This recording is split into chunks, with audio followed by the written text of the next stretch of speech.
긴장이 몇 주 동안 고조되고 있었다. 포크스의 공기는 더 무거워졌고 전기가 가득 차 있었으며 마치 폭풍이 곧 터질 것만 같았다. 그리고 결국 폭발했다. 모든 것은 르네즈미로부터 시작되었다. 제이콥은 그녀와의 각인이 깨질 수 없는 유대이며 그의 무리와 컬렌 가문 사이의 평화의 약속이라고 항상 믿어왔다.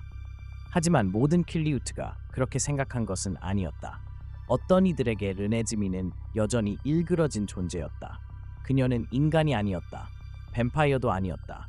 그녀는 새로운 존재였다. 존재해서는 안 될 무언가였다.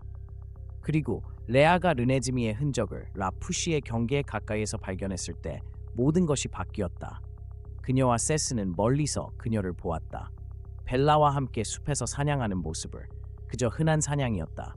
그동안 수없이 해왔던 것처럼. 그러나 레아의 눈에는 달랐다. 그녀는 불타는 눈을 가진 불멸의 존재가 불가능한 속도로 사냥감을 포획하는 모습을 보았다. 그녀는 조상들이 수세기 동안 경고했던 것을 보았다. 그녀는 위험을 보았다. 그리고 그녀는 실수를 저질렀다. 단 한 번의 울음소리, 단 한 번의 무리에게 보내는 신호, 전쟁의 시작을 알리는 단 한 번의 촉발.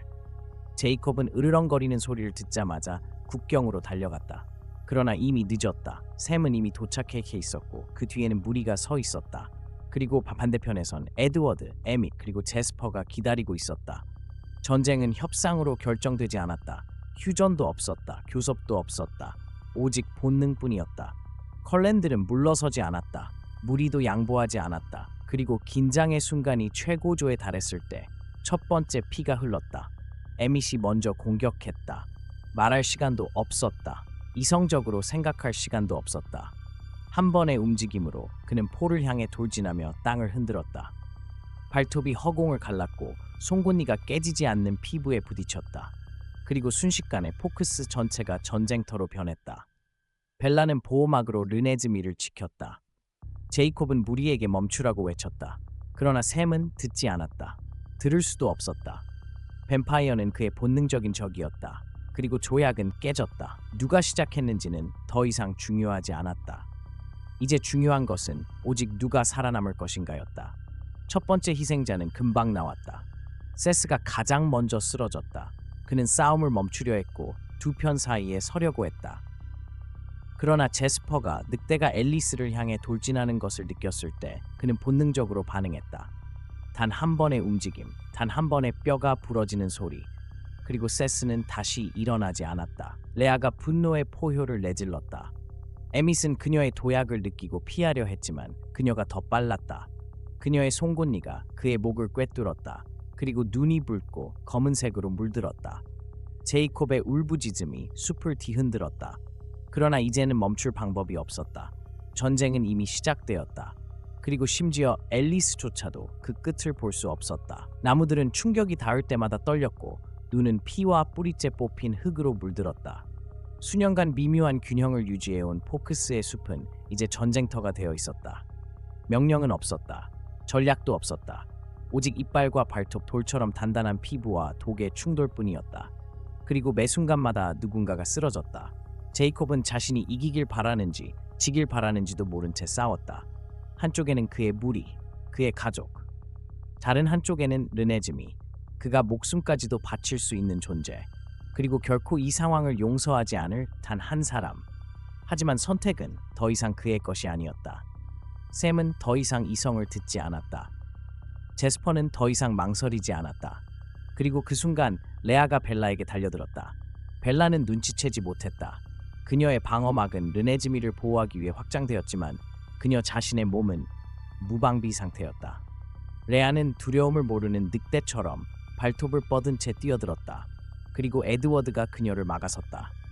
충격은 잔혹했다. 에드워드는 땅을 울릴 정도의 강한 힘으로 그녀를 내던졌다. 너무 강하고 너무 치명적인 일격이었다. 레아는 둔탁한 소리를 내며 나무에 부딪혔다. 그리고 다시 일어나지 않았다. 제이콥은 자신이 내지른 비명이 목구멍을 찢는 것을 느끼며 달려갔다. 하지만 레아의 가슴은 더 이상 오르내리지 않았다. 레아 클리어워터는 죽었다. 제이콥은 생각하지 않았다. 이성적으로 판단하지 않았다.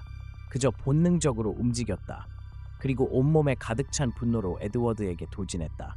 늑대들은 더욱 난폭하게 공격했다. 죽음이 전투를 더 격렬하게 만들었다. 각각의 희생이 분노를 본능으로 바꾸었다. 샘은 앨리스가 맞기도 전에 데날리 가문의 뱀파이어를 찢어버렸다. 에밋은 자신이 알아보지도 못할 늑대의 머리를 단숨에 날려버렸다. 로잘리는 폴의 이빨 아래 쓰러지는 에스메를 보고 비명을 질렀다. 그리고 벨라는 절망에 물든 검은 눈을 한 채 모든 것을 멈추기 위해 마지막으로 방어막을 확장했다. 그러나 이미 늦어버렸다. 컬렌 가문과 늑대들은 서로를 완전히 파괴하고 있었다. 그리고 아무도 승리할 수 없었다. 볼투리가 도착했을 때 전투는 거의 끝나 있었다.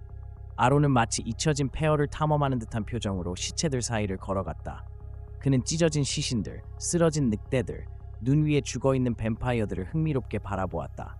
그리고 미소를 지었다. 오, 이 얼마나 비극적인가. 카이우스는 만족스럽게 이를 지켜보았다. 우리의 일이 한결 수월해졌군. 데메트리우스는 침묵을 지켰지만 그의 눈은 사냥꾼의 정밀함으로 전장을 훑었다. 뱀파이어 세계는 영원히 바뀌었다.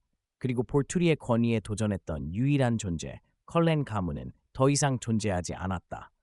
제이콥은 살아남았다. 르네즈미도 살아남았다.